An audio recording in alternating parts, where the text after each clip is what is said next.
জানাচ্ছি নজরুল ইসলাম সাচি। আজকে নবীজি রাসূল পাক সাল্লাল্লাহু আলাইহি সাল্লামের বা সেই জন্ম, সেই সন্ধিক্ষণ 12ই রবিউল আউয়াল। তো বিশেষ করে বর্তমান সময় প্রেক্ষাপটে নবীজির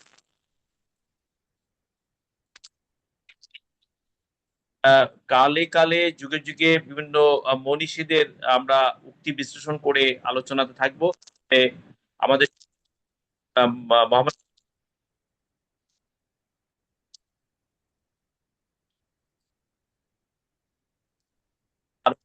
আছি আজকে নবীজি রাসূল সাল্লাল্লাহু আলাইহি সাল্লামের সেই পৃথিবীতে আগমনের দিন। সেক্ষেত্রে আমরা নবীজির আগমন এবং বর্তমান তৎকালে পৃথিবীর বিভিন্ন দেশের দার্শনিকরা নবীজির বিষয়ে দর্শনের ব্যাপারে স্বীকৃতি সুবহানাহু ওয়া তাআলা 4 নম্বর আয়াতে নিরক্ষরদের মধ্যে থেকে একজন রাসূল করে পাঠিয়েছেন এবং তার তাদের কাছে আবৃত্তি করে তাদের কিতাব ও হিকমত দান করেছেন। পাশাপাশি বিশেষ করে আজকে আমাদের বাংলাদেশ থেকে মহামান্য রাষ্ট্রপতি, প্রধানমন্ত্রী সহ সকল এবং বিএনপি ভারপ্রাপ্ত মহাসচিব সকলেই উচ্চারণ করেছেন যে আমাদের রাষ্ট্রীয় এবং রাজনৈতিক সংকটের শ্রেষ্ঠ সমাধানের উপায় নবীজি রাসূলুল্লাহ আমরা অনুসরণ করি, আমরা সকল কিছু সমাধানের পথ খুঁজে মধ্যস্যার মধ্যপ্রাচ্যের যে সংকট আমরা দেখতে পাচ্ছি। পাশাপাশি নবীজিও তো তিনি যুদ্ধ করেছেন, সেই উচ্চারিত হয়। এই বর্তমান সংকট মোকাবেলায় নবী সাল্লাল্লাহু আলাইহি সাল্লামের জীবন দর্শন, বিশেষ করে সংকট এবং পৃথিবীর যে সংকট, এর ক্ষেত্রে নবীজি রাসূল যে দর্শন দিয়ে গেছেন, যে উদাহরণ রেখেছেন, এটা একজন সমাজ বিশ্লেষক এবং আজকে দিনের প্রেক্ষাপটে নবীর দর্শন, জীবন কিভাবে বিশ্লেষণ করবেন? বলবো? আমি শুরু করব। আমি শুরু করব। জি, শুরু করেন।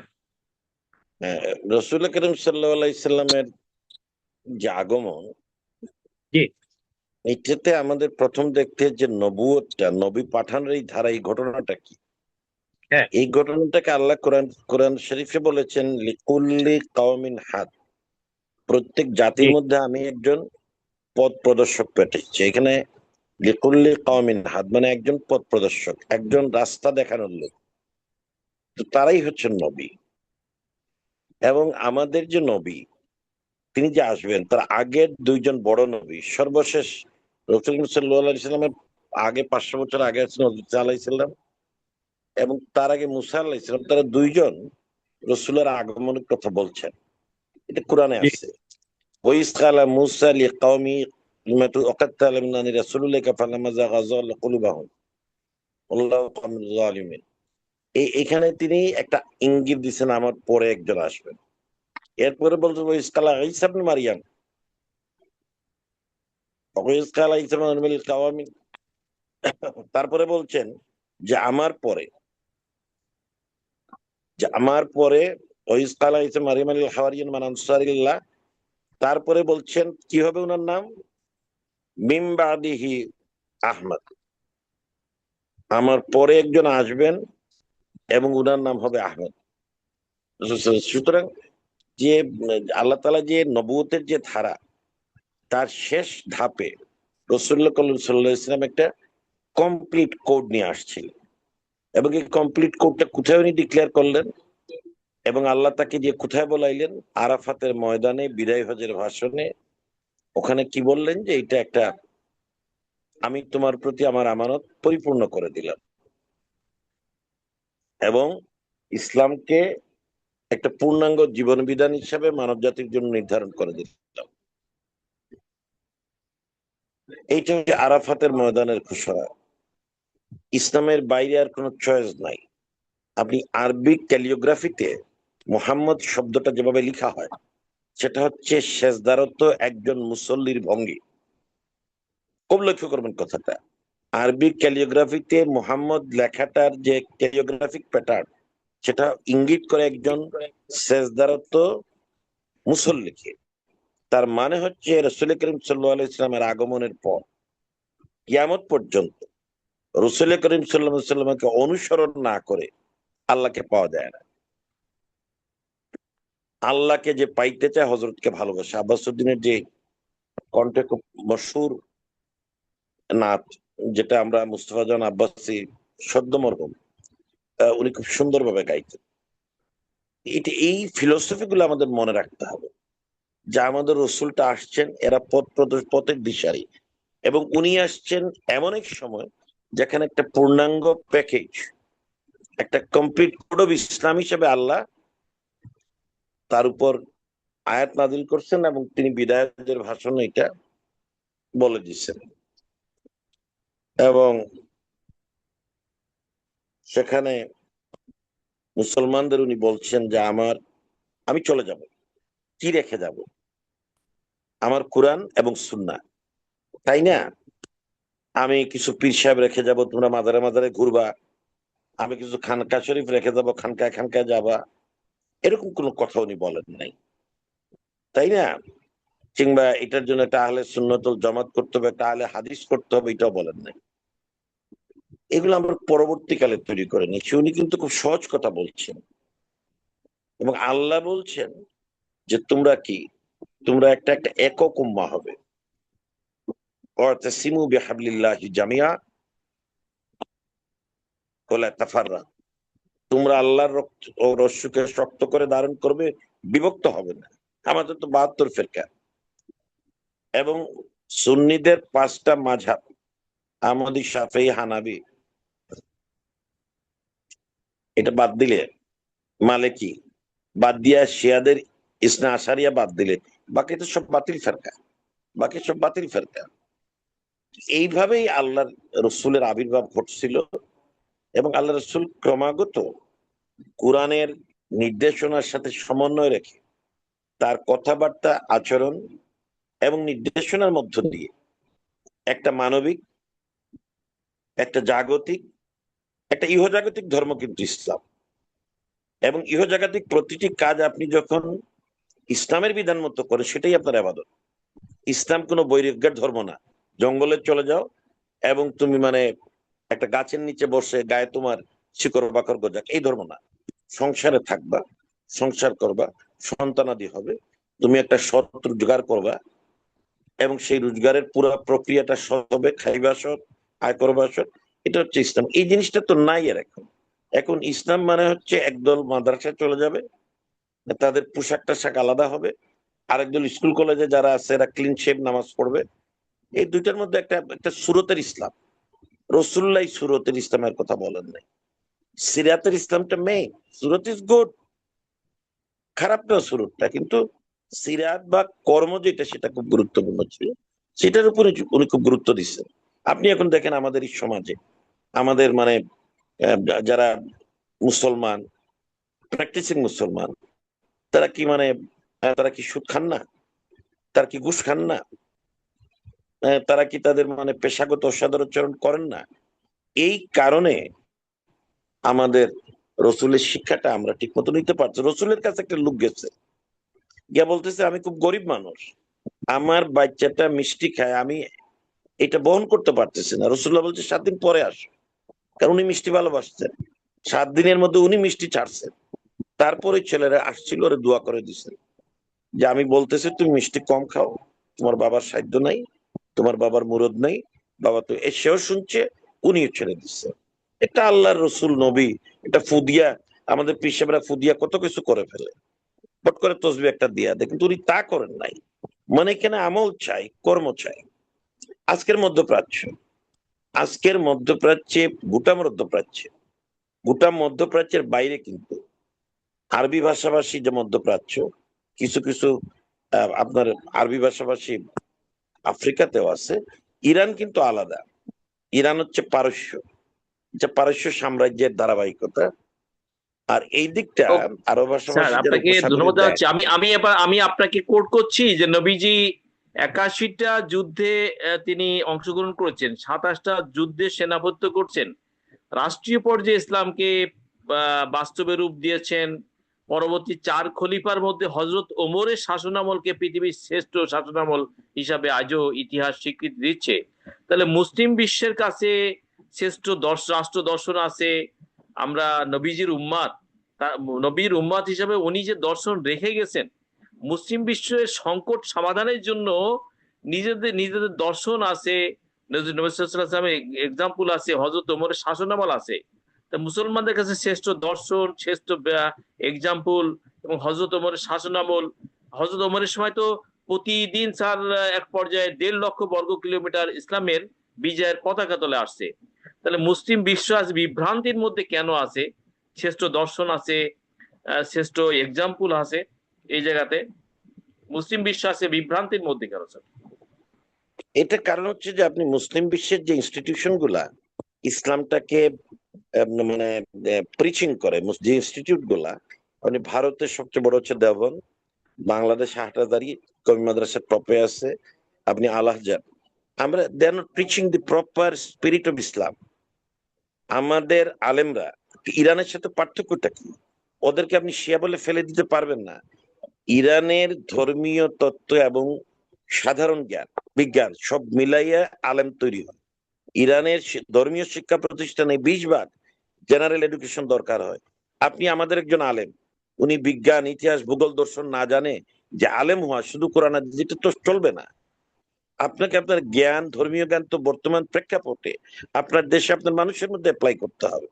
তো এই জিনিসটা নাই। আপনি দেখেন রাসূলুল্লাহ করিম সাল্লাল্লাহু আলাইহি ওয়াসাল্লামের আমলে উনি উনি পরামর্শ গ্রহণ করতেন। খন্দকের যুদ্ধটাকে সেখানে ট্রেন্স করা হয়েছে, পরামর্শটা কে দিচ্ছে? একজন পার্সি বংশোদ্ভূত সালমান ফার্সি, সাহাবী সালমান ফার্সি সেখানে ট্রেঞ্চ পরিখা খনন করছেন খন্দকের যুদ্ধে কত আগে। আপনি আপনি এবার উনি লবণ খনি, মদিনায় যখন লবণ খনি পাওয়া গেছে, আমার আবু জর গিফারি রাদিয়াল্লাহু আনহু উনার পরামর্শে সেটা জাতীয়করণ করছেন, বায়তুল মালে দিছে। যে এত বড় লবণ খনির ইনকাম কাউকে ব্যক্তিগতভাবে দেওয়া যাবে না, সে যতই জাকাত দেখ, যতই ট্যাক্স দেখ সরকারকে। এটা একটা বিশাল ব্যাপার। তার মানে ইসলামিক কান্ট্রিতে বায়তুল মালে বড় বড় মিল কারখানা বা বড় বড় জাতীয় খনিজ সম্পদ আমরা যেরকম রেলওয়ে রাষ্ট্রে রাখতে পারে। তাহলে রসুলের আমলটাকে আপনি একটা একটা মানে একটা ধর্মীয় লেবাসের আমল ধরলে হবে না, খুব স্মার্ট একটা ছাত্রের আমল। 1450 বছর আগে আপনি সেখানে লবণ খনি জাতীয়করণ করছেন। আপনি যুদ্ধের পরীক্ষার ব্যবস্থা করা হয়েছে। মসজিদের নববীতে ধর্মীয় শিক্ষা, হাদিসের শিক্ষা, কোরআনের শিক্ষার ব্যবস্থা করা হয়েছে। ভেরি স্মার্ট ছিল। এই যে ইসলাম এখন শেখানো হচ্ছে, এই আপনি যে আপনার আমাদের যে ইউটিউবে হুজুররা যে ওয়াজ করে আপনি শুনেন না? আপনি শুনেন তো সাচি, এটা কোনো ইসলামের ওয়াজ হয়? 2-4টা ব্যতিক্রম বাদ দিলে কিন্তু মানুষকে প্রতিনিয়ত এরা এক পক্ষ আরেক পক্ষকে কাফের জি। বলে ফেলতেছে। আপনি অমুক সার তমুক সার নামে, আল্লাহর নাম রসুলের নাম বলার আগে ওদের নাম, এদের নাম আপনি কোথায় আছেন এখন? আপনি কিন্তু সারা আমি বাংলাদেশের আমি আপনাকে কোট করি স্যার। আপনি বিশ্বে বর্তমান প্রথম বিশ্বযুদ্ধ, দ্বিতীয় বিশ্বযুদ্ধ, তারা বিভিন্ন দেশের সংবিধান প্রণয়নের সময় মদিনা সনদকে অনুসরণ করা হয়। যেমন আমেরিকার সংবিধান পর্যন্ত তারা মদিনা সনদের কি দর্শন ছিল, রাষ্ট্র দর্শন, সেটাকে তারা অন্য ধর্মের বা অন্য জাতের মানুষরা সেটা অনুসরণ করেছেন। আমাদের ভারতবর্ষের দিনে এলাহি নামে এটা দিনী ব্যবস্থা, মানে রাষ্ট্রীয় দর্শন এখানে প্রতিষ্ঠা করা হয়েছিল। তো পৃথিবীর যুগে যুগে ইসলামী রাষ্ট্র দর্শন মানে রাষ্ট্রের বাস্তবতা সংকট সমাধানে এবং সমাজকে মুক্তি দেওয়ার জন্য ইসলামী দর্শনই তো দর্শনের সেই আমরা অতীত ইতিহাস বাস্তবতা খুঁজে পাই। আমাদের রাষ্ট্রপ্রধান এবং সরকার প্রধান বলছেন ইসলামী শাসন অনুশাসনই শ্রেষ্ঠ দর্শন এবং আমরা সেটা অনুসরণ করার চেষ্টা করব। তো সবাই স্বীকার করছেন বিভিন্ন দেশের সংবিধান মানে প্রণয়নের জন্য এটা অনুসরণ করা হচ্ছে মদিনা সনদ। তো এই জায়গাতে মুসলিম বিশ্বের কাছে আমার কথা হলো যে আজকে ইহুদি খ্রিস্ট বিশ্বরা মুসলমানদেরকে নিয়ন্ত্রণ করছেন।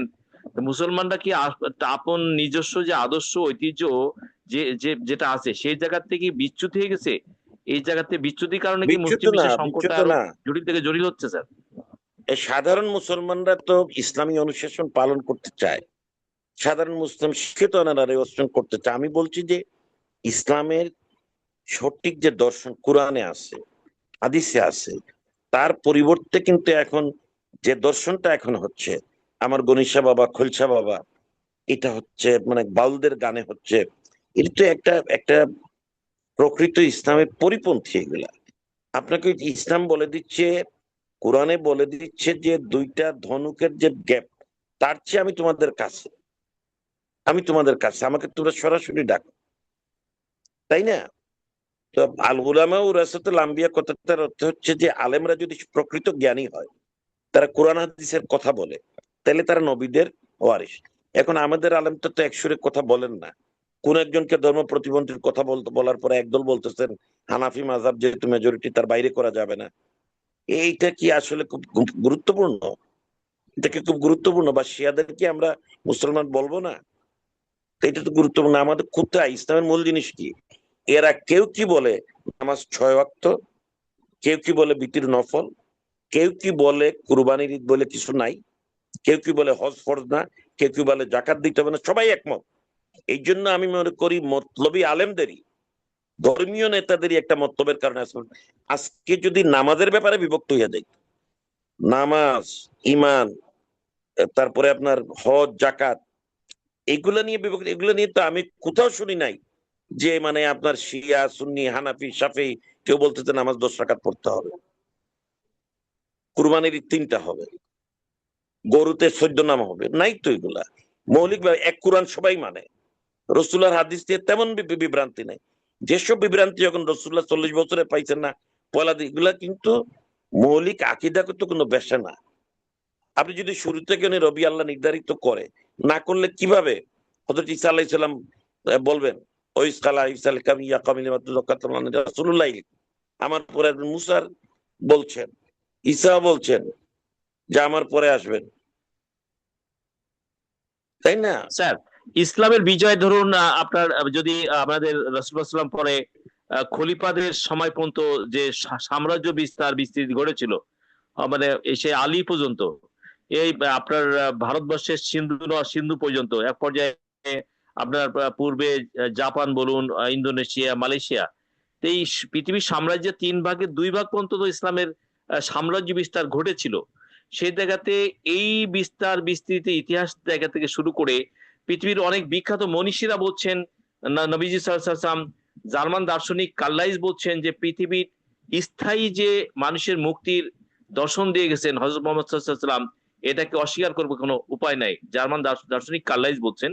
আমাদের রবীন্দ্রনাথ ঠাকুর 1936 সালে দিল্লি মসজিদ থেকে পেশোয়া নামে একটা পত্রিকায় বের হতো, সেই পত্রিকাতে তিনি একটা প্রবন্ধে উল্লেখ করেছেন যে পৃথিবীর শ্রেষ্ঠ মহামানবদের শ্রেষ্ঠতম স্থানে হযরত মুহাম্মদ সাল্লাল্লাহু আলাইহি সাল্লামকে আমরা স্থান দিতে পারি, এক্ষেত্রে আমাদের কোনো দ্বিমত নেই।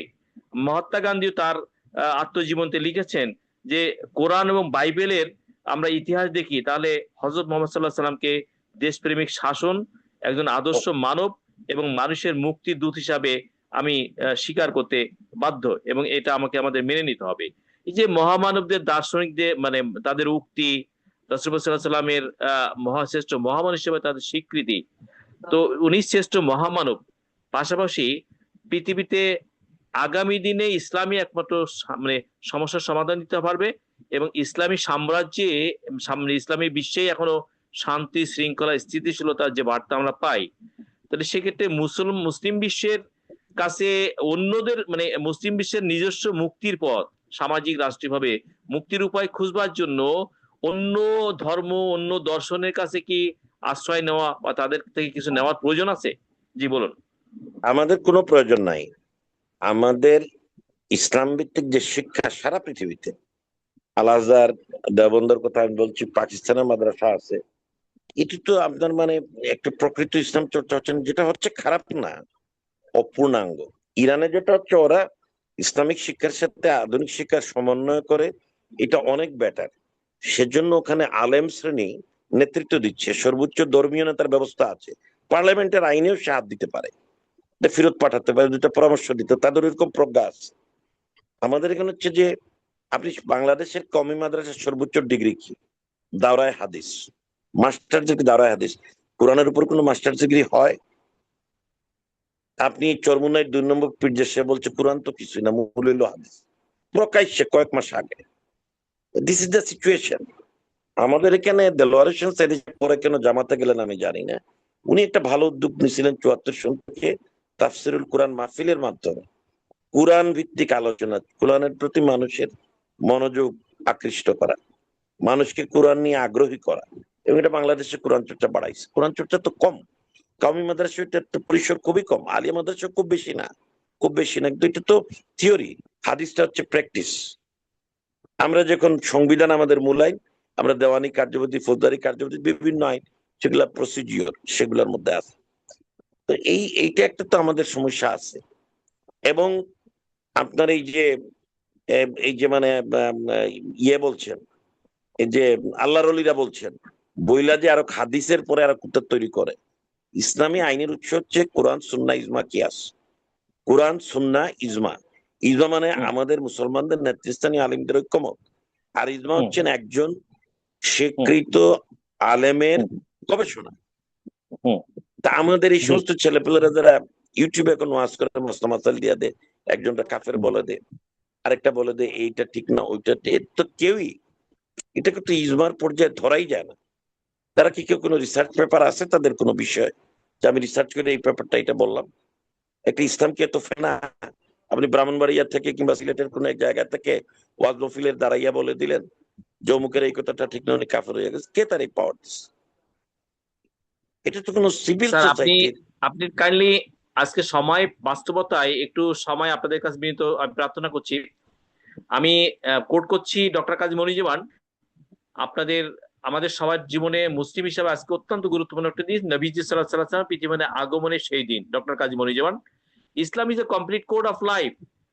হজরত আলী শাসনামল পর্যন্ত হজরত ওমরের শাসনামলকে পৃথিবীর শ্রেষ্ঠ শাসনামল ধরা হয়।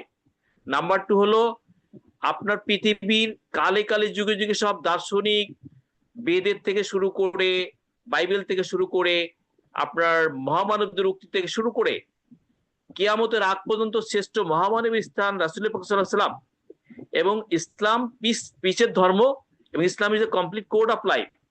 আজকে আমাদের দেশের বাস্তবতায় মহামান্য রাষ্ট্রপতি, প্রধানমন্ত্রী বলছেন যে আমরা নবীজি রাসূলুল্লাহ সাল্লাল্লাহু আলাইহি ওয়াসাল্লামের জীবন আদর্শকে অনুসরণ করে রাষ্ট্র পরিচালনা করার দিকে আমরা এগোবো। Islam is a complete code of life. মুসলিম বিশ্বের নিজস্ব সংকট সমাধানের জন্য রাসূলুল্লাহ সাল্লাল্লাহু আলাইহি ওয়াসাল্লামের জীবন দর্শন, মদিনা সনদ, হযরত খলিফার শাসনামলের ইতিহাস আছে।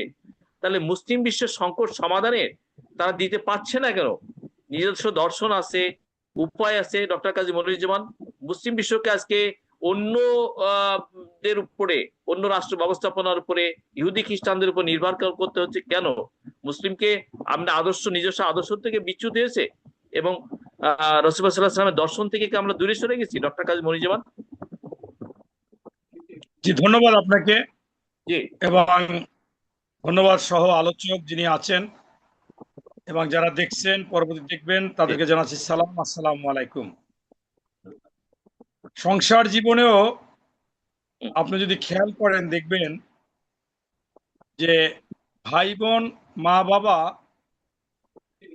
সাথে চলাফেরা করলেও অনেক সময় ওই সংসারে যে ব্যক্তিটি বেশি জ্ঞানী, মনে করেন হয়তোবা বড় চাকরি করেন, বড় ব্যবসা করেন, অথবা বড় আইনজীবী বা বড় সাংবাদিক, দেখা যাবে সেও ওনারই সংসারে আর একজন ভালো ব্যক্তি আছেন, পরামর্শ দিতে পারেন, তার কথা শুনতে পারেন, কিন্তু সেইটা না শুনে সে সবসময় চলে যায় অন্যত্র। পাশাপাশি এখন যে একটা অবস্থা হয়েছে যে আমাদের এই যে advocate A K M Badruddoza, উনি যেটা বললেন যে এখন আমরা আরো সহজ করে ফেলাইছি, কারো কাছে না যাইয়েই নিজেই একটু গুগলে সার্চ দিলাম, ফেসবুক দেখলাম, দেখি আমি বড় কিছু বুঝলাম। আমি মূল বলতে চাচ্ছি যে যখন যে যেটা জানে বা জানতো সেইটাকে যদি আমি বিশ্বাস না করতে পারি, মনে প্রাণে ধারণ না করতে পারি, আমার মধ্যে যদি সন্দেহ হয়, তাইলে সেইটা আসলে কার্যকারী হয় না। তাই এই মুসলিম বিশ্বে যারা ইসলামিক কান্ট্রিগুলো আছেন তারা ইহুদি নাসারার বা অন্যদের উপর নির্ভরশীল। আমি সেদিন টকশোতে গিয়েছিলাম, ফেস দ্য পিপলে স্টুডিওতে। একজন জামাতের নেতা নির্বাচন করেছে ঢাকা 6 আসন থেকে, মোহাম্মদ আব্দুল মান্নান। গণ অধিকার পরিষদের মুখপাত্র ফারুক হাসান, আমি এবং সাইফুল সাগরের সঞ্চালনায় টকশো আরম্ভ হওয়ার আগে আজান দিল। আমি বললাম নামাজটা পড়িনি। তখন নামাজ ওখানে যায় নামাজ দিল। আমাদের যিনি ইমামতি করলেন তিনি জামাতের এমপি প্রার্থী, ঢাকা 6 আসনে ইশরাকের সাথে নির্বাচন করেছে। একামত দেওয়ার পর আমিও নেয়াত করার পরে দেখতেছি যে উনি যে পায়জামাটা পরছে সেটা টাকনুর নিচে না, পায়ের নিচে চলে গেছে। তখন এখন আমি চিন্তা করলাম যে এটা তো ভুল হচ্ছে। যাই হোক, নামাজ তো হবে, কিন্তু টাকনুর নিচে কাপড় পরা হারাম, এই কথাটা আমি যখন 6-এ পড়ি তখন আমি দেলোয়ার হোসেন সাইদি সাহেবের মাহফিল শুনতাম, ইউনিভার্সিটি লাইফ পর্যন্ত শুনতাম, উনি জীবিত থাকা পর্যন্ত শুনতাম, এবং এখনো ক্যাসেট ট্যাসেট শুনি। তো উনি বলছে, যার কারণে আমি সেই 6 থেকে আমি এবং আমার আর একটা কাছের বন্ধু লোক, ক্লাস ফ্রেন্ড, আমার চাইতে বয়সে একটু ছোট, আমি 5 বছর লেখাপড়া করি নাই, ও এখন এডিশনাল সেক্রেটারি জনপ্রশাসন মন্ত্রণালয়, মোস্তফা জামান। আচ্ছা, সেই যে 6 আমি থেকে আপনার কাছে বর্তমান এটা নয়, আজকের পরিস্থিতি নিয়ে আপনাদের সাথে আলোচনা নিয়ে আসবো। আজকে আমাদের বিএনপির মহাসচিব জনাব রিজভী আহমেদ বলছেন, আমরা নবীজির আদর্শ যদি অনুসরণ করি তাহলে আমরা আদর্শের সঠিক জায়গায় থাকতে পারবো এবং আমরা রাষ্ট্রের গুরুত্বপূর্ণ সংকট সমাধানে, রাজনৈতিক এবং রাষ্ট্রের গুরুত্বপূর্ণ সমাধানের উপায় খুঁজে পাবো। মহামান্য রাষ্ট্রপতিও সেটা বলছেন, প্রধানমন্ত্রী বলছেন। এই বাস্তবতায় মুসলিম বিশ্ব কেন সংকটের জটিলতার মধ্যে পড়ে আছে, এটার আলোকে মূল আলোচনা করুন। ওটা ছোটখাটো আপনার বিশেষ করে নফল সুন্নতের বিষয়টা নয়। আজকে মুসলিম বিশ্ব দেখুন, আপনার মানে সৌদি আমেরিকান ব্লকে, ইরান চীন পন্থীতে এই যে ব্লক ওয়াইজ বিভাজন হয়েছে, এই বিভাজনের জায়গা থেকে সবাই এবার বলেন যে হযরত ওমরের শাসনামল শ্রেষ্ঠ শাসনামল, মদিনা সনদ হলো শ্রেষ্ঠ সনদ। এই বাস্তবতার আলোকে আমরা আলোচনাটা রাখি না। ডক্টর কাজী মঞ্জুমান জি বলেন। ভাই, আপনি এত সময় বলছেন, আমি একটা উদাহরণ দিয়ে কথাটা বলতে চাচ্ছিলাম, তাহলে আপনি বললে ভাই আমাকে বলার ছোট এটা আপনি যেটা বলছেন সুন্নতের বিষয়, আপনার কিন্তু বুঝতে হবে রাষ্ট্রীয় সংকটের জায়গা থেকে মুসলিম বিশ্বের সংকট নিয়ে আচ্ছা, তাহলে আলোচনাটা আমাদের আলোচনার বিষয়। জি বলেন। আপনি আলোচনা করেন, আপনি আলোচনা করেন, আমি বের হয়ে গেলাম। কারণ আপনাকে আমি একটা উদাহরণ দিচ্ছি যে এই আমি শুই না কাজটা করতেছি, বিশ্বাস করেছি করতেছি, কিন্তু ওনরা বলছে ওনরা করতেছে না। তা যাই হোক, আপনি যদি এত বড় বড় কথা বলেন আপনারা, তাহলে আরেকজন আলোচকের কথা তো শুনতে পারবেন না। আলোচকের পয়েন্টে যেতে দিতে হবে। আপনি যদি এত কথা বলেন তাইলে আপনার আলোচনায় তো আমি আসবো না। আপনার কথা হবে যে আপনি যে আলোচনাটা আমি সেই পয়েন্টে গেলাম কিনা, কিন্তু আপনি সেইটা না বললে আপনি আবার বড় করে 2 মিনিট কথা বললেন, আমার কথাটা বলতে দিলেন না। যাই হোক, আমি বলতে চাচ্ছি যে আসলে ইসলাম ধর্মের নিয়ম কানুন, পূর্ণাঙ্গ জীবন ব্যবস্থা, কোরআন, এর বিকল্প বিশ্বে এখন পর্যন্ত কিছু নেই। এবং যত পণ্ডিত ব্যক্তিরা গেছে এটা নিয়ে গবেষণা করতে গেছে, প্রত্যেকেই মুসলমান হয়েছেন। এবং আপনার স্পষ্ট কথা হচ্ছে যে মদিনার সনদ এবং হযরত মুহাম্মদ সাল্লাল্লাহু আলাইহি সাল্লামের নীতি নৈতিকতা এবং ওনার আদর্শ এবং ওনার চিন্তা ভাবনাকে যদি আমরা বাস্তবায়ন করতে পারি, অবশ্যই তার ফলাফল আমাদের এই মানুষের জীবনেও ভালো হবে, পরকালেও ভালো হবে। সেইখানে আমাদের প্রধানমন্ত্রী মহোদয় এবং আপনার এই আমাদের প্রেসিডেন্ট মহোদয়, মাননীয় প্রেসিডেন্ট, তিনি বলেছেন, এটা সত্য কথা। তাছাড়াও এই স্বাধীনতার পর থেকে বিএনপি সবসময় ইসলামকে বেশি বেশি ধারণ করে, বহন করে, লালন করে, পালন করেন এবং সেই অনুযায়ী কাজও করতে চান। এটা তুলনামূলকভাবে অন্য অন্য যারা দলের রাষ্ট্রপ্রধান হয়েছে তাদের চাইতে আমাদেরটাই বেশি। এবং আপনারা দেখেছেন যে আমাদের প্রেসিডেন্ট জিয়াউর রহমান সাহেব যখন